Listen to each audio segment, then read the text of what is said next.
UFC Fight Night 171 on ESPN plus 29. London, Woodley versus Edwards takes place next weekend, and this is my full card prediction and breakdown video, starting with the early prelims, ending with the main event, giving my prediction and breakdown for every single fight on the card, starting with our early prelim opener of Bartosz Verbinski versus Shavkat Rakhmonov, the undefeated prospects coming in, the younger guy in Shavkat Rakhmonov, 25 years of age, been destroying everyone in his path.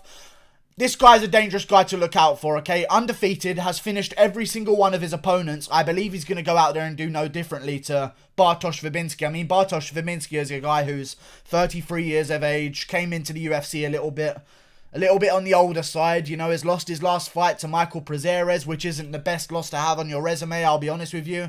Either way, I feel as though Rakhmonov has got this one in the bag, and we're going to see him improve his record to 13-0. I love undefeated fighters. I'm glad he's now in the UFC because I'm looking forward to it, and I think he'll get the job done. Also, this guy is from Kazakhstan, so if he is to win and he is to get the job done, I would like to see him on the UFC Kazakhstan card. It makes so much sense, and I don't understand why they wouldn't do that. It makes too much sense, some would say. He has to be on the Kazakhstan card. Let's get him on there against a good opponent at welterweight if he were to win this fight against Bartosz Verbinski in impressive fashion. Turn him around, get him on the Kazakhstan card, because I don't know if you've noticed, UFC, we have no Kazakhstani fighters. Moving on, Tom Aspinall versus Jake Collier. Tom Aspinall, you may know from Darren. He looks like the guy who ate Darren Till and then went on to eat Mark Goddard because he wasn't hungry enough. This guy's a giant. Okay, 6'5" for the heavyweight division, athletic, used to train in Tyson Fury's boxing gym, now trains MMA with Darren Till and the boys down at Team Calbon. I'm looking forward to his debut. He's also taken on a guy in Jake Collier who's been around the game, who's taken some damage in his career, who also has, you know, he's not a fucking heavyweight. First of all, he's fought some middleweights in his career even. He's a light heavyweight at best. I don't know how he's going to look coming back in here after a long layoff. I mean, you're talking about a guy in Jake Collier. I don't think I've seen him since 2017. I don't think he's fought since 2017, and he hasn't. He hasn't fought since 2017. I think Tom Aspinall's going to get the job done. Not to mention, that 7-2 record is bullshit, because one of them was because he was whooping a guy so bad and accidentally threw a 12-6 elbow and had the fight called off. 8-1, Tom Aspinall will go out there and defeat Jake Collier, and we will get a new prospect in the heavyweight division. We've never had an English heavyweight. The closest thing we've had to an English heavyweight in history in the UFC is that Alistair Overeem was born in England. So we kind of get some clout for that, I believe. But either way, it'll be good to see what Tom Aspinall can do, and I think he'll beat the shit out of Jake Collier, that's for damn sure. Moving on, John Phillips versus Dusko Todorovic. Todorovic coming off the Contender Series. He impressed there, undefeated. Again, there's another one of these guys on the card. Young prospect card, this one. I really do like it. I feel like John Phillips can pose some problems. He's a veteran. He's been around. He has KO power. He's got a great chin. I do feel as though Dusko Todorovic is going to be too educated of a striker.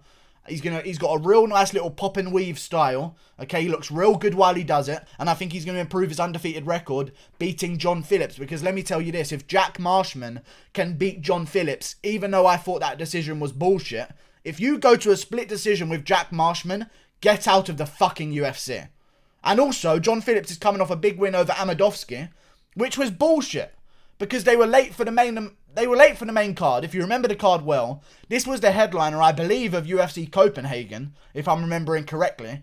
They send them out late to the headliner of the prelims, and now they're eating into their main card time, and Amadovsky and John Phillips just run to the center of the octagon and start brawling with each other straight away, meaning Amadovsky gets KO'd. I'm still calling bullshit and conspiracy theory. I think Dusko Todorovic is going to get the job done in impressive fashion by decision. I don't see him finishing John Phillips. John Phillips, as much as he's not the best in the world, he's a tough motherfucker. You got to give it to him. Dusko Todorovic by decision. Tom Aspinall by KO.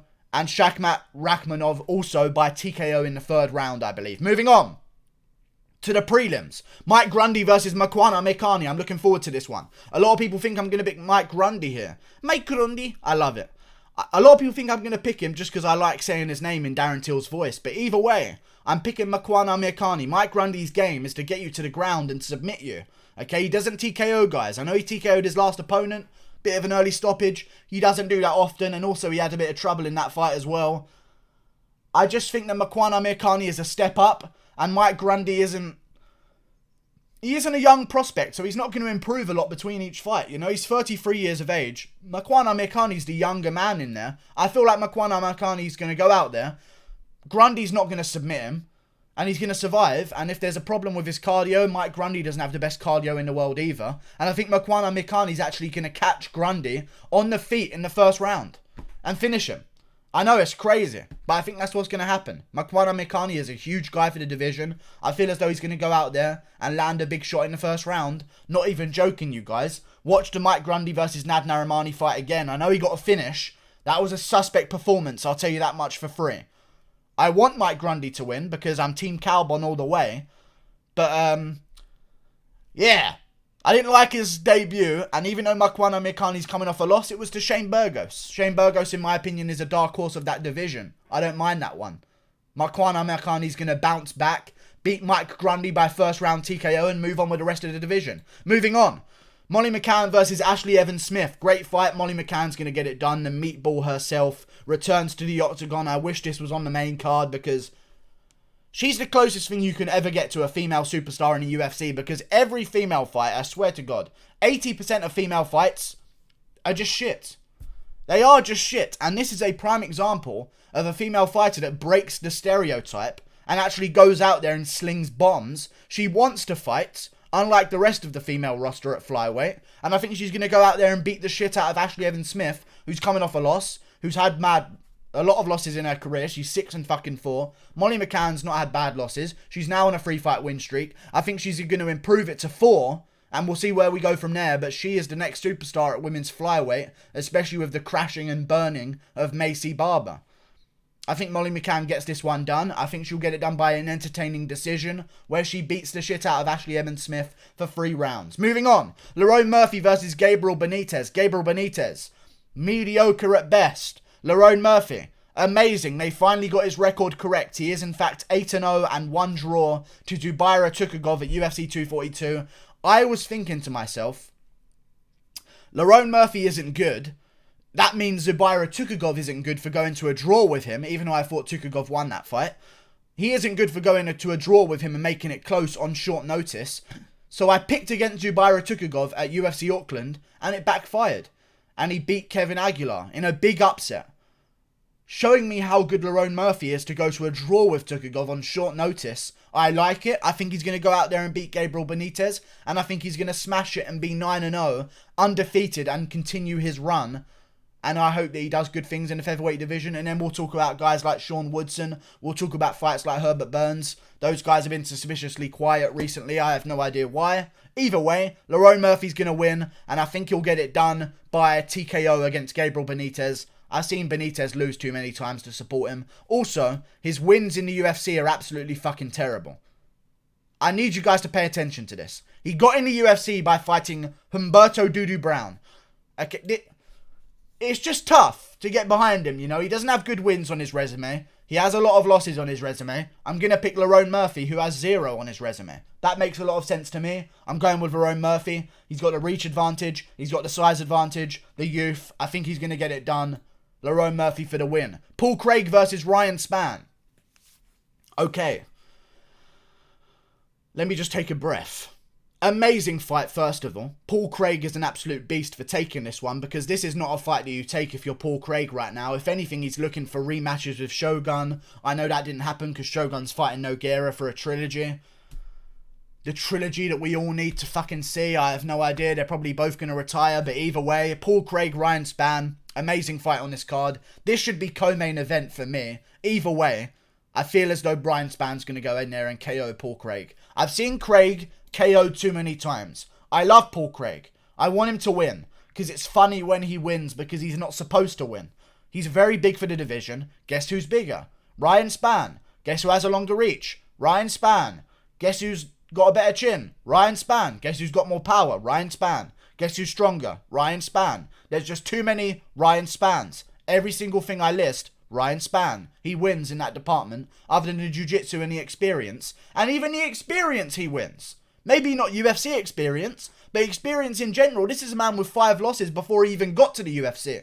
Okay? He's learned and he's evolved and he's still 28 years of age. And I think he's going to go out there and KO Paul Craig in the first round because Paul Craig is a little bit chinny. I'm sorry. Moving on to the main card. Ryan Spann by KO in the first round. And I'm looking forward to his ventures forth in the UFC, and maybe we can see a fight between him and Jimmy Crute next. Who knows? In Australia. Sounds good to me. Mark Diakiese versus Jai Herbert.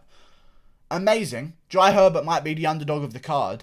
I'm so tempted to fucking pick him. Every time I bet against Diakiese, he wins. The little fucking cunt. I hate him and his red hair.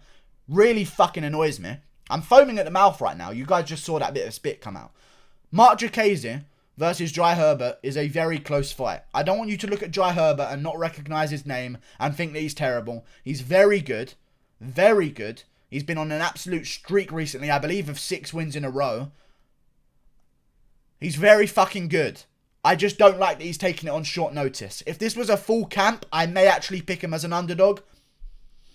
But on short notice, I'm going to go with Mark Diakiese. I don't see Diakiese getting KO'd early. And if the fight goes on, those leg kicks of Diakiese are going to start to add up. And I think he's going to wear on Jai Herbert and maybe get the 3rd round TKO. But Jai Herbert is a guy to watch out for on this card. Cage Warriors champion. Trains with Leon Edwards. 6'1" at lightweight as well. I'm going with Mark Diakiese. I think he's going to chop down Jai Herbert to the calf with those horrible calf kicks that he does. The bone crusher. It's kind of his MO, to be honest with you. He's going to crack those shins apart. I feel like Mark Diakiese is going to get the job done over Jai Herbert and progress in his lightweight division career. I'm glad that Mark Diakiese is winning fights again, because for a while, he was losing over and over and over again, which worried me. But now he's winning, so I'm good with it. Good job. Jack Shaw versus Geraldo de Freitas Jr. Amazing. Jack Shaw's going to win because he's on fire. Jack Shaw's on fire. I like it. 13-0. He's been on a streak since the amateurs. He's never lost an amateur fight. I think he was 14-0 in the amateurs as well. He's going to go out there and beat Geraldo de Freitas Jr. De Freitas Jr. is a big rangy guy for the division. Bounces around a lot. Moves a lot. But terrible. Jack Shaw's going to win. He's going to do things very technical, and he doesn't do any weird shit, Jack Shaw. You'll barely ever see him throw a head kick or a body kick. Like, it's very, I'm going to box, I'm going to leg kick you, and I'm going to double leg you. There's nothing in between, and he's very good at doing that. I do worry because in his fights he does get hurt now and again, and he does get rocked, which does worry me, but it also makes me feel comfortable because now I know what happens when he eats a big shot. He doesn't cower down and let you beat the shit out of him. He stands his ground, he recovers, and he comes back to win. I think Jack Shaw's got this one in the bag. I think he's going to beat Geraldo de Freitas Jr. And I would love to see him take on maybe Brett Johns, who I think should have been on this card anyway, in the future. The Welsh Showdown. Maybe we can have a card in Wales. We've got so many Welsh fighters now. Maybe it's time to go back to Wales with Jack Shaw versus Brett Johns as the co-main event or some shit. Who knows? Who the fuck knows what we're going to do? Every card's getting shut down, and only ones in the UK are staying open because UFC London is not closed off to fans. It will have fans in the arena. Yeah. I think they might come to the UK a little bit more if this coronavirus shutting down stadium situation keeps happening, because the UK is the only place not shutting down stadiums, and we have a very small amount of outbreaks. So, you know. Moving on. Darren Stewart versus Marvin Vettori. Jack Shaw's going to get the win by 2nd round submission, by the way. Darren Stewart versus Marvin Vettori. Amazing fight. Amazing fight. And this is part of the middleweight killing off process. Right now at middleweight, there is a situation going on where we have too many contenders and it's time to half those numbers. Survival of the fittest is going down right now in the middleweight division, and Darren Stewart versus Marvin Vettori are perfect opponents for each other. Both on 2-fight win streaks. Marvin Vettori's way more impressive wins, in my opinion. Darren Stewart fought Deron Winn, went to a split decision, it was close. Also fought Bevon Lewis, went to a split decision, it was close. That does worry me a little bit, to be honest with you. Those guys aren't the best in the division, especially because Deron Winn, we've just seen him lose to Gerald Meerschaert and get finished. You know, Gerald Meerschaert handled Deron Winn pretty much, other than some little moments here and there. I don't know, I just feel like Marvin Vettori's beaten the better opponents. This is a very close fight. I wouldn't mind if Darren Stewart won because he is from London, so I respect it. He's doing us proud. I just think Marvin Vettori is very fucking good. Very good. These guys are the same height, the same reach. the same record, really. 11-4, 14-4. Darren Stewart's fought better level of opponents. I just think that Marvin Vettori has done what Darren Stewart has done in his career, but he's just done things a little bit cleaner and a little bit more impressive because, hey, in an alternate universe, Darren Stewart's on a 3-fight loss streak and cut from the UFC. 2 split decisions in a row. You know what I mean?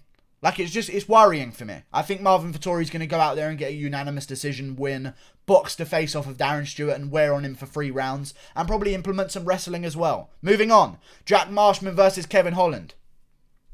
Amazing. I'm so ill and I'm powering through this. Jesus Christ. Jack Marshman, Kevin Holland, great fight. I don't know why this is the feature bout of the card. It makes no sense. They're both coming off losses. I don't understand. Kevin Holland, of course, coming off a loss to Brendan Allen. We all know how good Brendan Allen is because Brendan Allen just beat Tom Breeze, who's also a UK fighter that couldn't be on this card. Kevin Holland is a good fighter, though. I really do think that. And I think he's going to go out there and absolutely chew up Jack Marshman for 3 rounds. I don't see a finish, but I do see a unanimous decision where Kevin Holland just picks apart Jack Marshman from the outside with his superior reach. He's got a 20-centimeter reach advantage. He's way taller. He's way younger. He's way better. Jack Marshman is hot fucking trash. He didn't even beat John Phillips, okay? And he got smoked by Edmund Shabazian like it was nothing. I think Kevin Holland's going to beat Jack Marshman. There you go. Kevin Holland boxes his face off for 3 rounds and front kicks the shit out of him for 3 rounds as well, earning himself the unanimous decision win. Vettori gets unanimous decision. Jack Shaw by 2nd round submission. Mark Jacasey by 3rd round decision, maybe 3rd round TKO. And then we got Danny Roberts versus Nicholas Dalby. Great co-main event. I'm happy with it. Nicholas Dalby is a big name right now, on a big streak since he got cut from the UFC. Had all of his personal issues. Came back with a big win in his debut in Copenhagen against Alex Oliveira. Amazing fights. I just think Danny Roberts is going to beat him. I just do. He had a good fight with Alex Oliveira, but you know, Alex Oliveira, you should be beating him, in my opinion. Like, Max Griffin almost beat him as well. Max Griffin's hot fucking trash. And if Nicholas Dalby didn't get the fight stood up in the 3rd round, which was bullshit, Alex Oliveira would have won because Alex Oliveira was on top of him. I don't like that. And I like Danny Roberts' win over Zelim Imadiev. I really do. Because it showed us that he's back. However, and this is a very big however, and something you're going to have to pay real close attention to me saying, Danny Roberts' chin, I don't know, I can't put a prediction on it. You know? I just can't. I don't like it, and I think that Dalby's going to win. Even though I think Danny Roberts might be the better fighter, I cannot put a prediction on his chin. It worries me. Every time he gets hit by a punch, there is a different reaction that he has compared to everyone else on the roster, and it really does terrify me. And I think he's going to lose. I think he's going to lose really badly. And I think he's going to get KO'd in the 1st round by Nicholas Dalby. I'm going with Dalby with the 1st round TKO. Moving on to the main event, Tyron Woodley versus Leon Edwards. The moment you have all been waiting for. It's taken me 18 minutes, but we're here eventually. Tyron Woodley is going to lose. It hurt me even to say it. It hurts me to say it. I've been saying that Tyron Woodley wins this entire time, but I just don't like where Tyron Woodley's at right now, okay? I really don't, and you can't blame me for thinking that. I think Leon Edwards is going to win, and this has nothing to do with the great BT Sport promo that they put out for Leon Edwards. I promise you that didn't change my mind about this fight. It may have changed my mind a little bit, but either way, I feel that Leon Edwards is going to get a big win. I think he's going to take Woodley to a decision. I think it's going to be boring, but here's what he has to do. Actually, no, not even here's what, you know, I don't know. He's taller. They have equal reach, which is something that Woodley's not used to because Woodley always has the reach advantage normally. He's got a long reach for a guy his size. I think Leon Edwards is going to get the job done. I think if Leon Edwards can force the clinch on Woodley in the 1st round against a cage, he's going to have great success. And he's also going to have great success if he tries to take Woodley down. I think that's the game plan from Edwards. We're going to see Edwards go out there in the first 2 rounds and just make Woodley work. I think that's what he's got to do. You can't let Woodley sit back and read and make analyzations and see what you're trying to do and try and figure you out and try and figure out what's the best counter strike to hit you with. I think Leon Edwards is going to go out there. He's going to back Tyron Woodley up, and Tyron Woodley's going to back up anyway. So that's only going to play into Leon Edwards' hands. And I think Edwards is going to go out there, chew him up against the cage, and force the clinch after his exchanges. I think that's what's going to happen. He's going to make Woodley work. Even if he loses the grappling in the first 2 rounds, I think he's going to make Woodley work. He's the younger guy. He's the looser guy. He's a lot more volume based as well, which means he's not going to require that much cardio in the later rounds because he puts nothing behind his shots. And I think he's going to wrestle with Woodley in the first 2 rounds, grapple with him, use his height advantage in the clinch, which will make Tyron Woodley on his tiptoes if Leon Edwards gets double underhooks, and just make Woodley work for those first 2 rounds, gassing him out, and then strategically pick him apart from the 3rd round onwards. Even if he loses the grappling in the first 2. Even if he loses the grappling, I don't think Woodley's going to finish him, and I think Edwards is going to come back in the later 3 rounds and get the job done. I really do. I think he's going to jab off Woodley's face. I don't like the situation that Woodley's in right now. 37 years of age. Hasn't been in a cage for a very long time. Just coming off a hand surgery as well to his power hand, which I do worry about breaking inside the fight. I'm not picking Tyron Woodley. Originally, I thought Tyron Woodley has 25 minutes to land 1 punch. I don't think it's going to happen. I think Edwards is going to go out there, put the pressure on him early, make him work for the first 2 rounds, and then pick him apart with combinations in the laters. I really do. I think Woodley's been figured out. In my opinion. And I think Edwards can get it done. Woodley does worry me, man. He just isn't in shape anymore. I don't know if you guys have noticed this, but if you go on Tyron Woodley's Instagram or anything, recently, if you look at Tyron Woodley, in an interview, in anything, he just doesn't look shredded anymore. You know, like he doesn't look the same as he used to. And I'm not saying that this is anything to do with USADA, by the way. I just think it's a motivation thing. There are no pictures, like, before Woodley would have a picture out by now showing what great shape he's in. Every picture you see of Woodley, he has a shirt on. Every single one of them. In his interview with Ariel Helwani, he looked fat, in my opinion. He was in Thailand training for the fight, but that just worries me as well, because if you didn't have to go out to Thailand to train for a fight before, why do you need to do it now? Clearly, he can't do what he was before doing because he can't stay focused enough in America. I just don't like it, and I think Woodley's going to lose. I really do. I don't think his head's in it anymore. I think he's planning to go out there and just quickly dispatch of Leon Edwards and get back on winning ways so he can get a title shot again. I just don't think it's going to happen. I really don't. I think Woodley's past it. I really do. And if he shuts me up like he normally does, because I only picked him when he was fighting Usman and he lost, and every other fight I've picked against him and he's won, so it really fucking annoys me, Tyron Woodley.